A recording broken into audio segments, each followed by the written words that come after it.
তো আজকে আমরা মানে যে বায়োলজিক্যাল ক্লাসিফিকেশন এনসিইআরটি বেসিস পড়াশোনাটা করব। আমি অনেকদিন ধরে এই চ্যাপ্টারটা এনসিইআরটি ফার্স্ট পেপার যে বইটা আছে সেই ফার্স্ট পেপার বইটার 2 নম্বর চ্যাপ্টার, 3 নম্বর চ্যাপ্টার এবং 4 নম্বর চ্যাপ্টার বায়োলজিক্যাল ক্লাসিফিকেশন, ফির প্ল্যান্ট কিংডম আর অ্যানিমেল কিংডম, এই তিনটা চ্যাপ্টার থেকে তারপর তো প্ল্যান্ট মরফোলজি আর প্ল্যান্ট অ্যানাটমি আছে। টোটাল 30 নম্বরের প্রায় প্রশ্ন এনসিইআরটি থেকে প্রতি বছর এই চারটা চ্যাপ্টার থেকে কভার হয়। প্রথম চ্যাপ্টারটা ক্লাস নিয়ে 30 নম্বর, ভাবা যায় একটা মেডিকেল সায়েন্সের পরীক্ষা যেটা 90 নম্বরের মধ্যে মিটে 30 নম্বরের এই 5টা চ্যাপ্টার থেকে পড়ে, এবং ওই এনসিইআরটির বইটার থেকে এক্সাম্পল পড়ে শুধু, তার মধ্যে 20টা এক্সাম্পল পড়ে শুধু। এক্সাম্পল বেসিস প্রশ্ন, নলেজ বেসিস প্রশ্ন থেকেও এক্সাম্পল, নলেজ তো আপনি চলে আসবে, সেইটাকে 5, 6, 7 থেকে যদি লাগে থাকে তো এনসিইআরটির বইটা, তো যাতে করে 11, 12 যখন নিটটা দিবে ও, তার আগে ও মানে কতবার যে রিভাইজ হবে এটা তার কোনো ধারণা পাইয়ত্তা নাই। চালাক যারা, তারা 5, 6 থেকে বায়োলজি যে আমরা মাধ্যমিক অবধি বায়োলজি ভাগ করে পড়েছি, সেই কনসেপশনটা বাইরে থেকে পাওয়া যায় স্কুলের ক্লাসে বা আদার্স কোনোভাবে ইউটিউবের যুগে কোনো ব্যাপারই নয় পড়াশোনার জানাটা। কিন্তু এনসিইআরটি বেসিস যে পড়াটাকে মনে রাখতে হবে, প্রত্যেকটা উদাহরণ পড়াটাকে রেডি করতে হবে কীভাবে, তার আমি একটা প্রচেষ্টা করেছি। এবং আমি মূলত এই 3টা চ্যাপ্টার, এই 2 নম্বর, 3 নম্বর আর 4 নম্বর চ্যাপ্টারটা করেছি। 1 নম্বর চ্যাপ্টারটা প্রত্যেকটা চ্যাপ্টারকে আমি সেটিং করেছি প্রায়। সেখান থেকে আমি ভেবে রেখেছি যে এইভাবে পড়াশোনাটা করি, জাস্ট পড়াশোনাটা কীভাবে করবো আমি, এনসিইআরটির বইটা থেকে পড়বো কী করে এবং কী করে মনে রাখবো ঝটকে, এবং আমি মনে রাখার কৌশলটাকে বলছি যে কী করে মনে রাখবো সব কিছু, কী করলে আমার মনে থাকবে। কম পড়াশোনা করে আমাকে তো ফিজিক্স পড়তে হবে, আমাকে কেমিস্ট্রি পড়তে হবে, আমাকে ম্যাথামেটিক্স করতে হবে, তার সাথে সাথে ফাঁকে ফাঁকে বায়োলজিটাকে, মানে বায়োলজিটা যখন পড়বো তখন মানে গুরুত্বপূর্ণ পড়াটা পড়বো আমি। 11টাকে এইটা জানি 11-এর পরীক্ষা কমন হয়ে গেল। 11-এর তো সাল থেকে প্রশ্ন, 12-এ তো সাল থেকে 4টা সাল, লাস্ট 3টা সাল করে গেলেই সব কমন পাওয়া যায়। আর মাধ্যমিক তো কত ধারণা, মাধ্যমিকের 60% নম্বর তো মাধ্যমিক থেকেই চলে আসবে। তাহলে আমার 11-12 বায়োলজিটা নিয়ে কোনো মাতলামি করার কোনো প্রয়োজনই নেই। চালাকি করিয়ে শুধুমাত্র এনসিইআরটিটাকে পড়িয়ে কম সময় বেশি ইউজ করতে হবে। আমার তো ফিজিক্স মাত্র 45টা প্রশ্ন পড়বে, সেটা তো এখন পড়ার দরকার নেই। এখন 11-12 শেষ না করে ফিজিক্স প্র্যাকটিস কি করতে হবে? 11 শেষ হবে, 12 শেষ হবে, সিলেবাসটা আগে, তারপর আমি ফিজিক্সের প্র্যাকটিস, তারপরে কেমিস্ট্রির প্র্যাকটিস 11-12 শেষ হওয়ার পরে। কিন্তু বায়োলজিটা ওইভাবে লাগে, বায়োলজি এনসিইআরটি থেকে ডাইরেক্ট প্রশ্ন পড়ে। এনসিইআরটির বইটা পড়িয়ে উদাহরণগুলোকে মনে করে ডাইরেক্ট প্রশ্ন পড়ে। এই 4টা চ্যাপ্টার ওই বইটার বাইরে কোনো প্রশ্ন পড়বে না, 30টা প্রশ্ন ওই বইটা থেকে পড়বে, ওই বইটার প্রথম 4টা চ্যাপ্টার থেকে। কোন চ্যাপ্টার? বায়োলজিক্যাল ক্লাসিফিকেশন 2 নম্বর চ্যাপ্টার, 3 নম্বর চ্যাপ্টার প্ল্যান্ট কিংডম, 4 নম্বর অ্যানিমাল কিংডম, আর তারপরে প্ল্যান্ট মরফোলজি আর প্ল্যান্ট অ্যানাটমি। বাস এইগুলো পড়লে 30 নম্বরের প্রশ্ন পড়বে প্রতি বছর পড়ে। যে কেউ চেক করতে পারো, প্রত্যেক ওই 4টা চ্যাপ্টার থেকে 30 নম্বর পড়বে টোটাল। আর বোটানিক যে 45টা প্রশ্ন পড়বে তার তো প্রায়, যদি আমি 12টাকে জড়াই দিই, এলেও আবার 12-এ জনন চ্যাপ্টার আছে, এই নামগুলোই আছে, রোগ জীবাণু চ্যাপ্টার আছে, তাহলে প্রায় 30-35 বোটানি কভার করবে এগুলা পড়লে। তাহলে এইটা আমি খুব সিরিয়াস ভাবে পড়া দরকার। এই ক্লাসটা একটু প্রথম থেকে শেষ অবধি দেখো যে আমি কিভাবে বলতে চাইছি কি, আশা করি অনেক উপকার আসবে এই সিস্টেমে পড়লে। তো আমি মোটামুটি একটা ছক করে নিয়েছি। বায়োলজিক্যাল ক্লাসিফিকেশন এনসিইআরটিতে যেটা আছে প্রথম, যে ক্লাসিফিকেশনটা করলো কিভাবে ফার্স্ট, সেখানে হয়তো 2 পাতায় ওইটা লেখা আছে, 2 পাতা তো পড়ার দরকার নেই, অত সিরিয়াস পড়ার দরকার নেই, মাত্র 6টা বিজ্ঞানীর নাম মনে রাখতে হবে। আর 6টা বিজ্ঞানী পরপর কি করেছে এটা ডেলি যদি আওড়াই আমি কারোর সাথে যদি এটা আলোচনা করি, বা আমি একটা 8 পেপারের মধ্যে পুরা বায়োলজিক্যাল ক্লাসিফিকেশন প্ল্যান্ট কিংডমটুকু নিয়ে চলে আসতে পারি যদি আমি 8 পেপারটা সাজাই। আমি তো গাদা প্রজেক্ট করি, এই প্রজেক্টটা করি না, একবার এনসিইআরটি বই থেকে করবো, সব এক্সাম্পল ঢোকাবো, ছোট করে একদম স্টাইল করে ছকটা করবো, এই ছকটা প্ল্যান করে আমি ভাববো, সময় লাগবে না 3-4 দিন, এই ছকটা হয়ে যাবে। হ্যাঁ, আগে প্রাথমিক ধারণা করি এনসিইআরটি বেসিস, পুরোপুরি এনসিইআরটি বেসিস, পুরো 3টা চ্যাপ্টারকে আমি একদম একটা 8 পেপারের মধ্যে নিয়ে আসতে পারি। আমি করে দেখাই বইটা পুরা। আর ওইটা থেকে 30 নম্বর পড়বে, ওই 8 পেপারটা থেকে। 8 পেপারের বাইরে কোনো এক্সাম, কোনো কিছু যাবে না 8 পেপারটার বাইরে। একটা 8 পেপারে আমি 30 নম্বর পেতে পারি, আমি করে দেখাবো এটা, ঠিক আছে? তো আমরা এই বায়োলজিক্যাল ক্লাসিফিকেশনে এনসিইআরটি বেসিসে যদি পড়ি, আমরা দেখতে পাবো প্রথমে এইটা আগে দরকার। ফার্স্ট বিজ্ঞানী অ্যারিস্টটল একদম এনসিইআরটি লাইনে আছে, একদম এনসিইআরটি যদি আমি ইংলিশ লেখা আছে সেটা যদি আমি পড়ি পরপর একদম দাগ করবে। অ্যারিস্টটল প্রথমে এটাকে উদ্ভিদ আর প্রাণী ভাগ করেছিল। প্রাণীকে আবার ভাগ করেছিল, ও যে প্রাণীকে ভাগ করেছিল সেইটা ওই লাল রক্তের প্রাণী আর লাল রক্ত ছাড়া প্রাণী। আর উদ্ভিদকে ভাগ করেছিল মোটামুটি বৃক্ষ, গুল্ম আর বিরুদ্ধ। বাস এইভাবে পড়াশোনা হইতো। এত উদ্ভিদ এত প্রাণীকে অ্যারিস্টটল সাজাবার চেষ্টা করেছিল। অ্যারিস্টটলকে আমরা জীববিজ্ঞানের জনক বলে জন্য। তারপর চলে এসেছে, অত বেশি জানার দরকার নেই। এখানে এখানে এখানে আমাকে একদম মাপা পড়াশোনা করতে হবে, বেশি পড়া চলবে না। আমরা ভুল করেছি, বেশি পড়ি। একদম অ্যারিস্টটল ফার্স্ট লাইন এইটুকু জানতে হবে। সেকেন্ড 2 নম্বর এখানে কার্নাস লিনিয়াস, বিজ্ঞানী লিনিয়াস, বাংলাতে লেখাও যাবে। লিনিয়াস ভাগ করেছে কারণ বাংলা প্রশ্ন থাকে। লিনিয়াস যে ভাগ করেছে সেইটা নতুন, ও একদম প্ল্যান্ট আর এনিমেল দুভাগে ভাগ করেছে। প্রথম আমি ক্লাসিফিকেশন এখান থেকে ধরি। অ্যারিস্টটলের ধারণা, অ্যারিস্টটল জাস্ট দর্শন হিসাবে বলেছিল যে এইরকম ভাবে ভাগ করতে পারি, ও চাক্ষুষ দেখে। পরে বায়োলজিক্যাল ক্লাসিফিকেশন প্রথমে 2 ভাগে ছিল, প্ল্যান্ট আর এনিমেল। তারপর 3 নম্বর ভাগ যেটা এসেছে সেইটা নতুন অ্যাড হচ্ছে, এবং বিজ্ঞানী হ্যাকেল করেছিল। এটা বিজ্ঞানী হ্যাকেল, শুধুমাত্র মনে রাখবে 3 নম্বর হ্যাকেল নতুন যোগ করেছিল কি সেটা মনে রাখো। প্ল্যান্ট কিংডম, অ্যানিমেল কিংডম ছিল, প্ল্যান্ট কিংডমের কিছু অংশকে ও প্রতিষ্ঠাতে নিয়ে এসেছিল। বাস, তাহলে প্রতিষ্ঠা একটা নতুন ভাবে লিখে। এবারে 4 নম্বর ভাগ কি হবে? 4 নম্বর ভাগ 4th কিংডম করলো। 4th কিংডম প্রথমে 2 কিংডম ছিল, তারপরে এইটা 3 কিংডম হইলো, হ্যাকেল করলো 3 কিংডম। আর তারপরে 4th কিংডম করলো বিজ্ঞানী কোপ্ল্যান। কোপ্ল্যান মনে রাখতে হবে নামটা। এ নতুন কি এলো, ইনি নিয়ে এসছে নতুন হচ্ছে মনোরাটা। মনোরাটা নতুন নিয়ে এলো। তাহলে মনোরা মানে ব্যাকটেরিয়াটাই, আমি পরে আসছি সব। তাহলে মনোরাটাকে কে আবিষ্কার করলো? কোপ্ল্যান। আর তারপরে হুইটেকার 1969 সালে, এই সালটাও পড়ে যায় কোনো কোনো সময়, এই সালটাও পড়িয়েছে তো মেডিকেলে অনেকবার পড়িয়েছে প্রশ্নটা। 1969 সালে বিজ্ঞানী হুইটেকার ফাঙ্গি বলে এক নিয়ে এলো, প্ল্যান্টিক থেকে একটা ফাঙ্গিকে নিয়ে এলো। বাস, এই ফাঙ্গিটা লাস্ট এডিশন এসেছে সব। আগে ছিল প্ল্যান্ট আর অ্যানিমেল, অ্যারিস্টটল করেছিল। ফির অ্যারিস্টটলের পরে কোন বিজ্ঞানী বললাম? অ্যারিস্টটল বিজ্ঞানী কোন বিজ্ঞানী বললাম? লিনিয়াস। লিনিয়াস কি করলো? ও প্ল্যান্ট অ্যানিমেল একদম 3 নম্বরে ভাগ করলো। তারপরে কোন বিজ্ঞানী করলো? হ্যাকেল। হ্যাকেল কি কোনটা নিয়ে এলো? প্রতিষ্ঠা ভাগটা। 3 কিংডম হয়ে গেল হ্যাকেল আসার পর। তারপরে কে এলো? কোপ্ল্যান। কোপ্ল্যান এলো মনোরাটাকে। আরে তার আগে মনোরাটা তাহলে কোথায় ছিল? প্ল্যান্টের মধ্যে ছিল, সব প্ল্যান্টের মধ্যে ছিল, তখন বুঝতে পারেনি বিজ্ঞানীরা। যেমন আমি কেমিস্ট্রিতে পর্যায় সারণী করি, এটা তার বায়োলজিক্যাল পর্যায় সারণী বলা যায়। বায়োলজিক্যাল পর্যায় সারণী কত গুরুত্বপূর্ণ চ্যাপ্টার। আর তারপরে হুইটেকার, যাকে আমরা জনক বলি, 5টা, এই যে এখন যে দেখা যাচ্ছে 5টা ভাগ, এটা বিজ্ঞানী হুইটেকার দিয়েছে।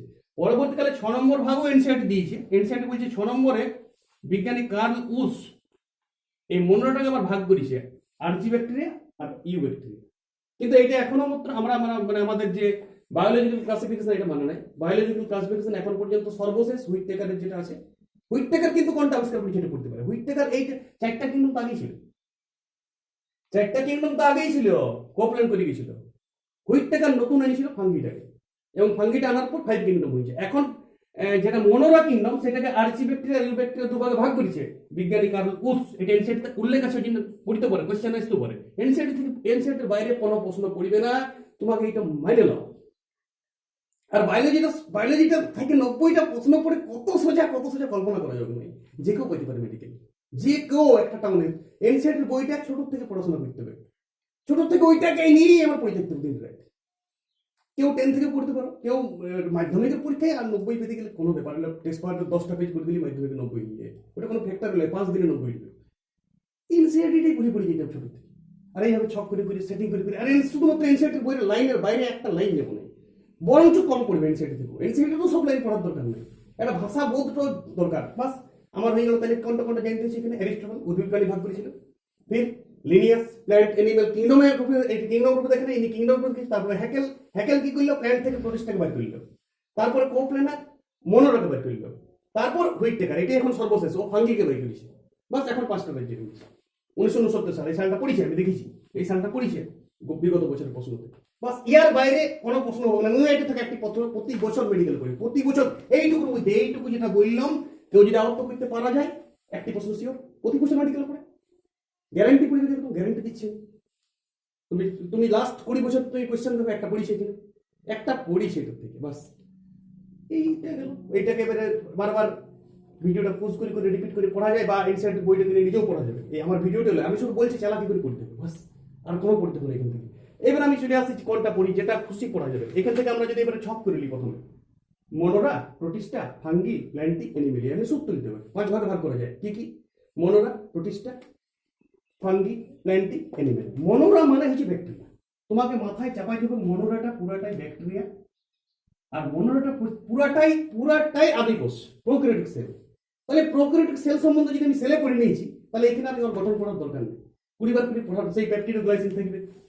আর কি থাকবে কোষ প্রাচীর বাইরে? পেপটিডোগ্লাইসিন থাকে, আর কি থাকে? তার বাইরে কি থাকে? নাম থাকে, কিন্তু নামটা কি? পেপটিডোগ্লাইসিন, তারপরে গ্লাইকোক্যালিক্স থাকে, মনে রাখতে হবে কোষ পর্দা আছে। হ্যাঁ, এই গঠনটা আমরা যদি প্রোক্যারিওটিক সেলে পড়ে নিয়েছি, তাহলে এখানে আর কোনো পড়ার দরকার নেই। এইখানে পড়িব, কিংবা আমরা সেল চ্যাপ্টার এনসিইআরটি এসে প্রোক্যারিওটিক সেল সেখানে পড়ে নেব। আর এইখানে ইয়াকে ভাগ করেছি দুভাগে, আর্চি ব্যাকটেরিয়া আর ইউ ব্যাকটেরিয়া। ইউ ব্যাকটেরিয়া যেমন সায়ানো ব্যাকটেরিয়া, নস্টক, এনাবিনা, এটা এনসিইআরটি বেসিসে একটু লাইন বাই লাইন পড়তে হবে। আমি জাস্ট সিলেবাসটা বলছি যে কি পড়তে হবে তোমাকে। এখান থেকে নস্টক সম্বন্ধে একটু নামটা, এনাবিনা কি করে, স্পেশাল কিছু যদি আছে, সায়ানো কি আছে, এনসিইআরটি লাইন থেকে একদম এনসিইআরটি লাইন বাইরে দেওয়া আন্ডারলাইন করে বইটা থেকে পড়লে। কিন্তু বইটা থেকে ছকে যদি নিয়ে আসতে পারে তো 8 পেপারে, বইটার থেকেও ছক করতে বলা হয়েছে। আনন্দমণি স্যার যে ক্লাসটা আছে উনি বলেছেন যে কি করে সহজ করে আমি ছকটা করতে পারি। উনি বলেছেন যে এটা আমিও ভালো করে জানতে পারতাম না, এখন ছকটা করেছি আনন্দমণি। আমার মনে হয় একটা 8 পেপারের মধ্যে আমি নিয়ে এসে দেখেন দেবো কি করে 8 পেপারের মধ্যে। আমি নেক্সট ক্লাসে দেখাবো কি করে 8 পেপারে আমি ছকটা করেছি। এবং ওই 8 পেপার থেকে 30 নম্বর প্রশ্ন করবে নিটে একটা 8 পেপার থেকে 30 নম্বর প্রশ্ন করবে, আমি করে দেখেন দেবো। বাস এইটা এবার ডিটেলসে পড়া যাবে একটু হালকা হালকা। বাস এই আরজি ব্যাকটেরিয়া মানে কষ্টজীবী বটে, আর ইউ ব্যাকটেরিয়াটা মোটামুটি এই থাকে। এবারে প্রোটিস্টাকে আমরা প্রথমত 5 ভাগে ভাগ করা আছে এনসিইআরটি। প্রোটিস্টা মানে কি? প্রোটিস্টা মানে আদর্শ এককোষী। এই দুটো এককোষী, মনোরা এককোষী, কিন্তু মনোরা হচ্ছে আদি এককোষী। আর প্রোটিস্টা কি বটে? আদর্শ এককোষী। মানে আদর্শ কোষ মানে নিউক্লিয়াসটা সুগঠিত থাকবে। নিউক্লিয়াসের 4টা অংশ, নিউক্লিওলাস, নিউক্লিওপর্দা, নিউক্লিওপ্লাজম, নিউক্লিওজালক সুস্পষ্ট দেখা যাবে। আর প্রত্যেকটা কোষ অর্গান দেখা যাবে, রাইবোজোম দেখা যাবে, লাইসোজোম দেখা যাবে, মাইটোকন্ড্রিয়া, প্লাস্টিড, গোলগি বডি, যা কোষ সম্বন্ধে আগেই পড়ে নিতে হবে। এর আগেই কোষ সম্বন্ধে তো এর আগেই এনসিইআরটি থেকে পড়ে দিতে পুরো কোষটা। ওইখান থেকেও প্রশ্ন পড়বে 5টা কোষ চ্যাপ্টারে। টোটাল 90 নম্বর কভার হয়ে যাবে, আস্তে আস্তে ম্যাজিকের মতন কভার হয়ে যাবে। এবং সেইটার থেকে তারপরে একসাথে পরীক্ষা দিতে হবে, প্রচুর 100টা সেট পরীক্ষা দিতে হবে। এবং উত্তরপত্র কিনতে হবে, বা অনলাইনে পরীক্ষা দেওয়া যায়, কোনো সংস্থার সঙ্গে যোগাযোগ করতে হবে। এবং তার প্রতিদিন পরীক্ষা হবে। পুরো এনসিইআরটি বইটা 2টা বই পড়ার পর পরীক্ষা দিতে হবে, প্রচুর পরীক্ষা প্র্যাকটিস করতে হবে। 100টা পরীক্ষা দিতে হবে, এবং একসাথে 90 নম্বরের পরীক্ষা। এমন নয় চ্যাপ্টার ওয়াইজ প্রতিষ্ঠার পরীক্ষা দেবো, অমনি হবে না। প্রতিষ্ঠার কোচিং অমনি হবে না। জিগজ্যাগ কোশ্চেন করতে হবে সব সাবজেক্ট, ফিজিক্স, কেমিস্ট্রিও আমি বলেছি অনেকবার। একদম পুরো সিলেবাসটা শেষ হবে, তারপর তুমি 11 12 পুরো সিলেবাসটা শেষ হবে, তারপর পরীক্ষা দিতে হবে। 100টা পরীক্ষা দিতে হবে মিনিমাম। ফিজিক্স 100টা, কেমিস্ট্রি 100টা, বায়োলজি 100টা। একদম 15,000 মধ্যে র্যাঙ্ক আছে, শিওর। এটা আইসিস অনেক জন্য। আর ফিজিক্সের তো ফিজিক্স আলার ক্লাসটা করতে হবে, ঝাড়িয়ে শেষ করতে হবে সিলেবাসটা। 1 বছরে 11 12টা শেষ করে আরেক বছর প্র্যাকটিস করতে হবে পুরো জিগজ্যাগ। 11 12 একসাথে প্র্যাকটিস হবে, একসাথে সব চ্যাপ্টার প্র্যাকটিস হবে। কেমিস্ট্রি একসাথে সব চ্যাপ্টার প্র্যাকটিস হবে। আর বায়োলজি পুরো এনসিইআরটি 2টা বই পড়ার পরে একসাথে প্র্যাকটিস হবে। বায়োলজি একদম এনসিইআরটি বই থেকে তুলবে। ফিজিক্স তো অঙ্ক পড়বে, সব 45টাই অঙ্ক পড়বে ফিজিক্সে। কেমিস্ট্রিতে কিছু তথ্যভিত্তিক প্রশ্ন আর কিছু ম্যাথমেটিক্যালি প্রশ্ন, তথ্যভিত্তিক। কেমিস্ট্রি তো প্র্যাকটিস করতে পুরো। ফিজিক্সে সব অঙ্ক পড়বে। থিওরি যদি আমি থিওরি সূত্রগুলো লিখেছি, বা সূত্রটাই কাটে দেবে। থিওরি কি করে আসছে সেটা কাটে দেবে। হ্যাঁ, কনসেপশন থাকলে ভালো হবে, থিওরিটাকে আমি রেডি করতে পারবো ভালো। কিন্তু মেন প্রত্যেকটা চ্যাপ্টারকে ওইখানে সাজানো যাবে। প্রত্যেকটা চ্যাপ্টারের নির্যাসটাকে লিখতে হবে, প্রত্যেকটা চ্যাপ্টারের কনসেপশনটাকে দেরি করে পড়া চলবে না। ঠিক, তাহলে আমরা এখন পড়ছি কি? এন্ডোক্রাইসোফাইটস, ডাইনোফ্লাজেলেট, ইউগ্লোনাইট, স্লাইম মোলস, প্রোটোজোয়া। 5 ভাগে ভাগ করা যায় প্রোটিস্টাকে। প্রোটিস্টা মানে কি? প্রোটিস্টা মানে আদর্শ এককোষী। এটা মাথায় রাখতে হবে, আদর্শ এককোষী। আদর্শ হবে এবং পুরোপুরি কোষটা কমপ্লিট, কিন্তু একটা কোষ থাকবে। এবারে ক্রাইসোফাইটস এর উদাহরণ দিতে হবে। ক্রাইসোফাইটস এর উদাহরণ কি? ডায়াটম টেসমিস। ডাইনোফ্লাজেলেটের উদাহরণ কি? ডাইনোফ্লাজেলেটের সেরকম কোনো উদাহরণ হয় না, কিন্তু ওই রেড একটা পিগমেন্ট দেখা যায়। ইউগ্লোনাইট তো উদাহরণ, ইউগ্লোনাইট প্রোটিন মিক্সঅপ দেখা যায়। ইউগ্লোনাইট 2টা ফ্লাজেলা থাকে। স্লাইম মোলসের কি দেখা যায়? স্লাইম মোলসের একাধিক নিউক্লিয়াস দেখা যায়। স্লাইম মোলসের মধ্যে কোষ প্রাচীর দেখা যায়। এই অদ্ভুত একটা প্রোটিস্টার মধ্যে কোষ প্রাচীর দেখা যায় স্লাইম মোলের মধ্যে। এটা ইম্পর্টেন্ট। প্লাজমোডিয়াম গঠন করে, খুব ইম্পর্টেন্ট লাইন। এই লাইনগুলো শুধু আন্ডারলাইন করতে হবে। এইটুকু পড়া একদিনে পড়াটা হয়ে যাবে, 5 মিনিটে পড়াটা হয়ে যাবে। স্লাইম মোলস এর एग्जांपल এমনি ইনসাইড কোনো দেইনি। আর প্রোটোজোয়া যেটা ভাগ করেছি তার সাথে অ্যামিবয়েড, ফ্লাজেলেট, সিলিয়েট, এমনি অ্যামিবয়েড চলনগমন হিসেবে ভাগ করেছি এটাকে। অ্যামিবয়েড মানে কণাপথ সৃষ্টি করে, এটার উদাহরণ হচ্ছে অ্যামিবা, অ্যান্টামিবা। অ্যান্টামিবা হিস্টোলিটিক আমাশয় রোগ সৃষ্টি করে। আচ্ছা, যেটা ফ্লাজেলেট আছে সেটার তো উদাহরণ আমরা জানি ট্রাইকোনোসোমা। ট্রাইকোনোসোমা যেটা পরজীবী ঘুম রোগ সৃষ্টি করে, সিসিফাইয়ার বাহক। আচ্ছা, স্লাইম মোলস এই যেটা সিলিয়েটেড সেটা প্যারামেসিয়াম আমরা জানি। আর স্পোরোজয়েড হচ্ছে প্লাজমোডিয়াম ভাইভাক্স, এটা ম্যালেরিয়া রোগের জীবাণু, প্লাজমোডিয়াম ভাইভাক্স। বাস এই চারটা এক্সাম্পল এনসিআরটি এই এক্সাম্পলটা দিয়েছে। ছোট ছোট ছোট ছোট খাতায় লিখতে হবে এনসিআরটির উদাহরণটা এই ছকটার মধ্যে, ছকটা নিচে অন্য কালিতে হালকা হালকা বাস। এবং ডেলি এটা আওড়াই হবে, ডেলি আওড়াই হবে। তাহলে প্রোটোজোয়ার কটা ভাগ আছে? প্রোটোজোয়ার ভাগ আছে 5টা, ক্রাইসোফাইটস, ডাইনোফ্লাজেলেট, ইউগ্লোনোয়েট, স্লাইম মোলস আর প্রোটিস্টা। প্রোটিস্টা আমি আদ্য প্রাণী শুনেছি, প্রোটিস্টা রোগ ছড়ায়। এখানে মনোরাও রোগ ছড়ায়, ব্যাকটেরিয়া। রোগ জীবাণু চ্যাপ্টারটা কভার হয়ে গেল। রোগ জীবাণু থেকে আবার 5টা প্রশ্ন করো। এখান থেকে রোগ জীবাণু চ্যাপ্টারটা অনেকটা কভার হবে। এখানে ফাঙ্গি আছে, এখানে প্রোটিস্টার মধ্যে যেটা আদ্য প্রাণী আমাদের রোগ ছড়ায়। আদ্য প্রাণী মানে এককোষী একটা প্রাণী, এককোষী একটা প্রাণী, প্রাণীর সঙ্গে তুলনা করে এটা। আর স্লাইম মোলস আর স্পোরোজয়েড, বাস এটা পড়তে হবে। ফাঙ্গি, ফাঙ্গি কি আছে? ফাঙ্গির আছে ফাইকোমাইটোসিস, অ্যাসকোমাইটোসিস, বেসিডোমাইটোসিস আর ডিউটা। তার আগে ফাঙ্গির দেহটা, ফাঙ্গির দেহটা মূলত গ্লাইকোজেন নির্মিত দেহ, কাইটিন থাকে উপরে। গ্লাইকোজেন নির্মিত দেহ, উপরের চামড়ায় কাইটিন থাকে। এটা ফাঙ্গির মনে রাখতে হবে। এনসিআরটি লিখছে, একটা ছক করা আছে এনসিআরটি। তাহলে একটা গ্লাইকোজেন নির্মিত দেহ আর কাইটিন থাকে। আর দেহটাতে এরকম ছোট ছোট ছোট ছোট কি থাকে? এক গাদা কি থাকে? হাইফা থাকে। এনসিআরটি লিখছে এটা হাইফা থাকে। আর এই পুরাটাকে বলা হয় একত্রে কি বলে? মাইসেলিয়াম। বাস এইটা ফাঙ্গির দেহ। আর মাঝে মাঝে নিউক্লিয়াস থাকে, এমনি একাধিক নিউক্লিয়াস থাকতে পারে। আর এই দেহটা সেপ্টেড থাকতে পারে। আবার অনেক সময় নিউক্লিয়াস শুধু থাকে, সেপ্টেড থাকে না। সেপ্টেড মানে এসেপ্টেড আর সেপ্টেড, এইটা এনসিআরটি উল্লেখ করেছে। বাস আর তো ফাঙ্গি সম্বন্ধে এখানে কিছুই নেই। আর ফাঙ্গি সম্বন্ধে ওই উদাহরণ আছে যে আর পুষ্টি পদ্ধতির উদাহরণ আছে, মিথজীবী পুষ্টি দেখা যায় এমন ফাঙ্গির উদাহরণ দাও। সেই লাইকেনে ফাঙ্গি আর ছত্রাক, আমরা ছোট থেকে লাইকেন পড়ে আসছি। বা রাইজে দেখা যায়, ওই পাইন গাছে দেখা যায় মাইক্রোরাইজা, ওইটাও একটা বটে। আর তাছাড়া আমরা এই ফাঙ্গিকে চার ভাগে ভাগ করেছি: ফাইকোমাইটোসিস, অ্যাসকোমাইটোসিস, বেসিডোমাইটোসিস, ডিউটোনোমাইটোসিস। প্রত্যেকটার উদাহরণ আবার করেছে। ফাইকোমাইটোসিস মানে হচ্ছে একদম মানে যেটা অ্যাসেপ্টেড দেহ, অ্যাসেপ্টেড দেহটার মধ্যে কোনো নিউক্লিয়াস আছে কিন্তু ভাগ নাই। তারা যখন তারা জনন কি করে করতে পারে? অঙ্গ জনন করতে পারে, অযৌন জনন করতে পারে। আচ্ছা, রেণু সৃষ্টি করবে এই ইয়ার সাহায্যে। রেণু সৃষ্টি করবে, রেণুটা আকাশে বাতাসে ছড়িয়ে যাবে, ওটাকে স্পোর বলে। বিভিন্ন ধরনের লাইন আছে ওইখানে, অ্যাপ্লোস্পোর আছে। এটা একটু পড়াশোনা করলে হবে। আর উদাহরণ হচ্ছে রাম। উদাহরণ আমি ছোটখাটো পড়াচ্ছি সব ডিটেলস। রাম, রামের নামগুলো কি কি বটে? কোডটা রাইজোপাস, অ্যালবিউগো, মিউকর। তাহলে রাইজোপাস, অ্যালবিউগো, মিউকর, এই তিনটা হচ্ছে ফাইকোমাইটোসিস। এই জননও করতে পারে।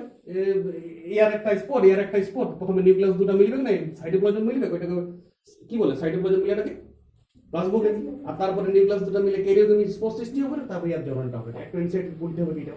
অ্যাসকোমাইটোসিস অ্যাসকর সৃষ্টি করে। অ্যাসকার, এর উদাহরণ কি? এর উদাহরণ হচ্ছে আসন।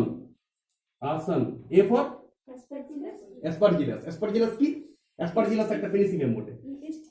C for claviceps, C for claviceps. Claviceps কি বটে?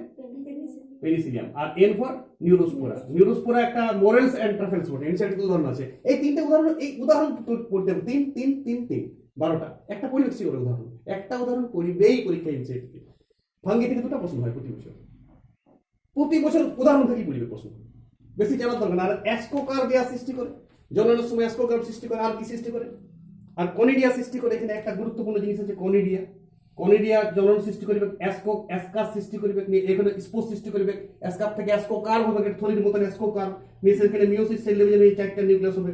এবং এইটা আরেকটা জিনিস এখানে খুব গুরুত্বপূর্ণ, ইয়ার বাইরে হবে স্পোরগুলো। ইয়ার ক্ষেত্রে বাইরে, ইয়ার ক্ষেত্রে ভিতরে হবে, আর ইয়ার ক্ষেত্রে বাইরে। বাস, এরপর চলে গেল বেসিডোমাইটোসিস। বেসিডোমাইটোসিসের এক্সাম্পল শুনুন। কি কি এক্সাম্পল? পুয়া, পুয়া for P for puccinia graminis. নাম শুনেছি, গম গাছের মরিচা রোগ ছড়ায়, ছোট থেকে পড়ে আসছে, আমাদের সিলেবাসে ছিল। আর ইউ মানে অ্যাস্টিলাগো। আর আর এ ফর এগারিকাস। এগারিকাস আমরা দেখেছি ব্যাঙের ছাতা, এটা অনেকে খাদ্য হিসেবে ব্যবহার করে। এগারিকাস এর দেহের একটা বেসিডোকার, অনেক এর জন্য অ্যাসকোকার ছিল, এর বেসিডোকার, ওই জন্য বেসিডোমাইটোসিস। এর জনজননে একটা স্কার সৃষ্টি করে বেসিডোকার। আর এর অজনজনন রেণুর সাহায্যে অজনজনন হয়।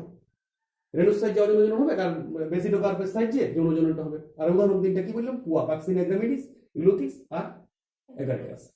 আর যেটা ডিউটেরামাইটিসিস আছে, এটা এখনো মানে এর সব সিস্টেম আবিষ্কার হয়নি ছত্রাকটা। এই তিনটা ছত্রাক একদম আবিষ্কার হয়ে গেছে।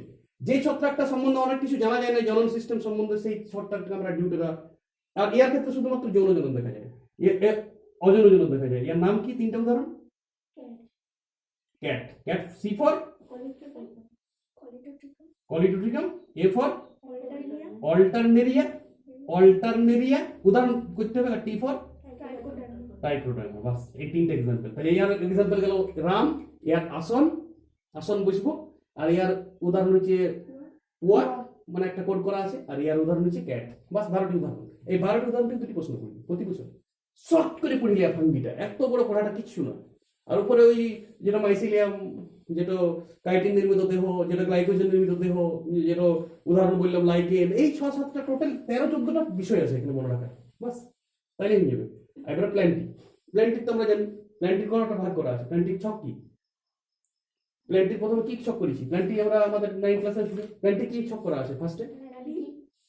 প্ল্যান্টিং ছক আছে অ্যালগি, ব্রাউফাইট, টেরিডোফাইটস, জিমনোস্পার্ম আর এনজিওস্পার্ম। 5 ভাগে ভাগ করা যায়। এবার প্রত্যেকটা সম্বন্ধে পড়াশোনা করতে প্ল্যান্টিরও আমি একটা প্ল্যান্টির স্পেশাল ক্লাস ইউটিউবে ছাড়বো, আর এনিমেলের একটা স্পেশাল ক্লাস ছাড়বো। এনিমেলের 11টি ভাগ, একদম মনে রাখতে হবে চট করে। এনিমেলের 11টি, প্ল্যান্টির 5টি। তাহলে ইয়ার ভাগ হচ্ছে 5টি, ইয়ার 11টি। এনিমেল থেকে প্রতি বছর 5টা প্রশ্ন পড়ে, কোনো বছর 4টে, কোনো বছর 5টা। এনিমেল কিংডম থেকে আমি এনিমেল কিংডম পড়াবো একদম সহজ করে, একদম। আবার পুরো বায়োলজিক্যাল ক্লাসিফিকেশনটা আমরা এনিমেলটাকেও একটা 8 পেপারের মধ্যে দিতে পারবো পুরোটা। এই 3টা প্লাস এই প্ল্যান্টি এনিমেলটা। প্ল্যান্টি থেকে 4টা 3টা প্রশ্ন প্রতি বছর হয় প্ল্যান্টি থেকে। প্ল্যান্টির ভাগ হইতো অ্যালগি, ব্রাউফাইট, টেরিডোফাইটস, জিমনোস্পার্ম, এনজিওস্পার্ম। বাংলায় শৈবাল, মস, ফার্ম আর উক্তবীজের ব্যক্তবীজ। উদাহরণ করতে হবে, এনসিআরটির উদাহরণ করবো প্রচুর। 3-4টা করে এক একটি উদাহরণ আছে, এক একটি 4টা করে। এবারে অ্যালগির ভাগ আছে লাল শৈবাল, অ্যালগির ভাগ আছে red algae, brown algae, green algae. তারপরে আবার কি ভাগ? তারপরে ব্রাউফাইটস, ব্রাউফাইটসের 2টা ভাগ কি কি? লিভার ওটস আর মোসেস। বাস এবারে টেরিডোফাইটসের কোনো ভাগ নাই। টেরিডোফাইটসের গঠন বৈশিষ্ট্য জানতে হবে, ইয়ার জনন সিস্টেমটা ভালো করে জানতে হবে। ওই যেটা ইয়ার মূল দেহটা কি, ওর মূল দেহটা স্পোরোফাইট, ওই ডেসপো হাগা একটা কোড আছে, সেখান থেকে যে পড়ে আচ্ছা সহজ করে পড়লি, আর 3-4টার মতো উদাহরণ আছে, এটা পড়লি হবে। তারপর আমরা এনজিওস্পার্ম আর জিমনোস্পার্মের জনন সিস্টেমটা মূলত পড়াশোনা করতে হবে, আর 4-5টা করে এক্সাম্পল করতে হবে। এনজিওস্পার্মের হয়তো মূল দেহটা স্পোরোফাইট, মাঝে মাঝে গেমেটোফাইট দেহ হয়, মানে সিঙ্গেল বডি। এই স্পোরোফাইট, গেমেটোফাইট আমার একটা আলাদা ইউটিউব ক্লাস ছাড়া আছে অলরেডি এই জনন সিস্টেমগুলোর জন্য। সাউন্ড খুব কম আছে, কিন্তু মন দিয়ে শুনলে বুঝা যাবে। আচ্ছা, আর এনিমেলের 11টা ভাগ আছে, একদম সিরিয়াল 11টি ভাগের নাম আগে করতে হবে। কর্ডাটার 3টা ভাগ, কর্ডাটার 3টা ভাগ আগে এইটা করতে হবে। এনিমেলের ভাগলা কি? এনিমেলের ভাগলা 11টা ভাগ কি কি বলে ঝট করে বলতে হবে। এনিমেলের ফার্স্ট ভাগ পরিফেরা, উদাহরণ স্পঞ্জ। উদাহরণটা থেকে অর্ধেক বুঝে যাবো। স্পঞ্জ তো আমার জীবনবিজ্ঞানের 5 থেকে 10 পর্যন্ত স্পঞ্জের নাম তো অন্তত 5-6 শুনেছি। তারপর কি ছিল? নিডারিয়া, হাইড্রা, তারপর টিনোফোরা, বোরো, তারপর প্লাটিহেলমিনথিস মানে গোলকৃমি, তারপরে অ্যাস্কেরহেলমিনথিস মানে পিতাকৃমি, তারপর আর্থোপোডা, অ্যানিলিডা, তারপর কেঁচো উদাহরণ, তারপরে আর্থোপোডা, আরসোলা, তারপর মোলাস্কা, শামুক, তারপর একাইনোডার্মাডা, তারা মাছ, তারপর হেমিকর্ডাটা উদাহরণ মেলানোগ্লোসাস, এটা বিদেশি না বলবো। এইটার ওই বড়টা টিনোফোরার, ওইটা মনে রাখতে হবে। আমরা বাকিলা অনেকটা চিনি, নাম বললেই তো অর্ধেক কনসেপশন চলে আসবে। আর তারপর কি আছে? তারপর কর্ডাটা। এবার কর্ডাটার 3টা ভাগ কি কি? ইউরোকর্ডাটা, সেফালোকর্ডাটা আর ভার্টিব্রা। ভার্টিব্রা আবার 2টা ভাগ, একনাথা আর নেথোস্টোমাটা। একনাথা মানে জলবিহীন, আর নেথোস্টোমা জল আছে। আর নেথোস্টোমাটা 6টা ভাগ, যেটা আমরা বলছি কন্ডিসটিস, অস্টিকটিস, এমফিবিয়া, রেপ্টিলিয়া, অ্যাভিস আর মেমেলিয়া। বাস। আর এইটা এবারে প্রত্যেকটার একটি করে উদাহরণ আগে ফার্স্টে করে লিয়া, তারপর তো এনসিআরটি বেসিস করব।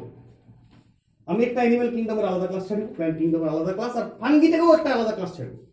বাস বাকিগুলো সহজ করে পড়ে লিয়া জাস্ট ছকে।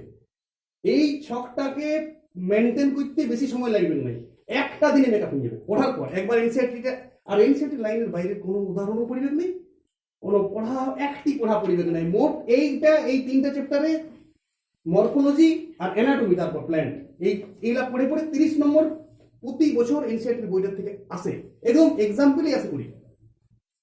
এইটুকু সহজ পড়া হাতের কাছে শুধু আমার এনসিআরটির বইটি কিনতে হবে, মাস্ট 5 কিনে নিতে হবে। ভালো ছাত্রছাত্রী যারা ফার্স্ট সেকেন্ড থার্ড তাকে 5 দিতে হবে বইটা। 5 থেকে ও 7 বছর সময় বেশি ওই বইটা পড়া, 7 বছরে ও বইটাকে আয়ত্ত করে নেবে। আরে ছোট ছোট ছড়া বইয়ের মতন বই দুটো মাত্র, কেউ দেখেই নেই, আর ওইটার থেকে 100% প্রশ্ন পড়ে। 5 থেকে বইটা কেনা দরকার। আর সিলেবাসে তারপরে যা আসছে আসছে, জীবন বিজ্ঞান পরীক্ষা দেবো, ইউনিট পরীক্ষা দেবো, এটা তো মাধ্যমিক দেবো, 11 দেবো, 12 দেবো, ওইটা কোনো সিরিয়াস পরীক্ষা হয়। 11 12 ধারণা তো এইটা 11 12 কোয়েশ্চেন আমার 17 18 19 20 যদি কেউ 22 পরীক্ষা দিছে, 19 20 21 সালের কোয়েশ্চেন করে গেলে বায়োলজি কমন করবে, 80% কমন করবে। আর আমার তো 400 নম্বর পাইলেই হবে। 400 পাওয়া যা না পাও তা। আজকালকার আর এইচএস এর নাম্বারটা কি কাজ আছে? যদি আমি 400 নম্বর পাই, শুধুমাত্র অনার্স করবো কোথাও, এইটুকু কাজ। আর তো এখন তো জিএনএম নার্সিংটা হয় না, পরীক্ষা হচ্ছে, সেটা তো এনসিআরটি বই থেকে প্রশ্ন হয়। এএনএম নার্সিংও হয় না, তাহলে আর আমার এইচএস এর নাম্বারটা কোথায় কাজে দিচ্ছে? 400 তো সবাই পাবে, 400 তো পাবে কি? কিছু না জানলেই 400 পাবে, পরীক্ষা দিলেই 400 পাবে। তাহলে 400 পাওয়ার পর আমার আর 465তে কোনো বিরাট কোনো নলেজ নয়। আমি সেই ফিজিক্স অনার্স বা কেমিস্ট্রি অনার্স করবো বা ম্যাথমেটিক্স অনার্স করবো, 65 নম্বরটা তোমার কোনো ট্যালেন্ট নয়। 65 নম্বর হয়তো তুমি পাইতে আরো শুধু এই চেষ্টা করলে। শুধু বায়োলজিটা যদি এইচএস এর নোট লিখতে কোনো সালের কাছে যাবে, ওই বায়োলজি সালের কোয়েশ্চেনগুলো নোট লেখায় মাস্টারগুলো, তো সেইগুলা তো তুমি আরো 10 নম্বর বায়োলজির বাড়তি পাবে। আর এনসিআরটি বেসিসে যদি পরীক্ষা দিই, তাহলে আমি 10 নম্বর কম পাবো। কিন্তু আমার লাভটা কোথায় এসে? আমি কম্পিটিশন পরীক্ষা সব দিতে পারবো, জিএনএম, বিএসসি নার্সিং, মেডিকেল পরীক্ষাটা পাই যাবো চান্স। শুধু ফিজিক্স আর কেমিস্ট্রিটা ঠিক করে জলদি শেষ করতে হবে। তোমার এলাকায় করলে হবে না, তোমার এলাকায় তো সব কনসেপশনের দিকে চলে গেছে, এবং চ্যাপ্টার ওয়াইজ প্র্যাকটিস হবে না, জিগজ্যাগ কোয়েশ্চেন। বায়োলজি চ্যাপ্টার এইটা প্র্যাকটিস করে এখন লাভ নাই, 10 বছরের প্রশ্ন এইটা পুরো সিলেবাস এনসিআরটি শেষ হবে। তারপর 100টা পরীক্ষা, আরে পরীক্ষা নেওয়ার তো লোক আছে, পরীক্ষা নেওয়ার সংস্থা আছে, পরীক্ষা নেওয়া যায় 2000 টাকাতে। 300টা পরীক্ষা দিতে হবে, 100টা বায়োলজি, 100টা ফিজিক্স, 100টা কেমিস্ট্রি, ডেলি অ্যাক্টিভিটি পরীক্ষা হয় অনলাইনে।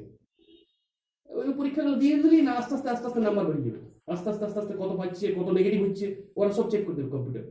এই সিস্টেমে তোমাকে খাটতে হবে, আর দ্রুততা, খুব দ্রুততা, সিলেবাসটা আগে দ্রুত শেষ করতে হবে, এটা ফার্স্ট কাজ।